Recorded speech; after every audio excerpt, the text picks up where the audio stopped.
ఏవైతే పోర్న్ వీడియోలు ఉన్నాయో అందులో కనిపించే అమ్మాయి నీకు ఒక యవ్వనమైన మహిళలాగా కనిపించొచ్చు. ఆ అమ్మాయి కూడా కొన్నేళ్ల కిందట ఒక పసిపిల్ల. 5-10 నిమిషాల ఒక వీడియోని చూపించి ఇదే నిజం అంటూ మిమ్మల్ని నమ్మించడం పెద్ద కుట్ర. వాళ్ళు చూపించేది నిజం కాదు. కొందరు కెమెరా వెనక నిలబడి నటులతో కెమెరా ముందు చేయించే ఒక నటన మాత్రమే. చెప్తున్నాను, ఇది ఒక నటన మాత్రమే. 5-10 నిమిషాల ఎన్నో రకాలుగా వీడియోలను తయారుచేసి చూపిస్తారు.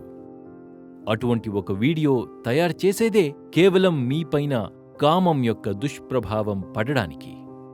వాళ్ళు చూపించేది నిజం కాదు, కానీ వీడియో తయారు చేసేదే కేవలం మీపైన కామం యొక్క దుష్ప్రభావం పడడానికి.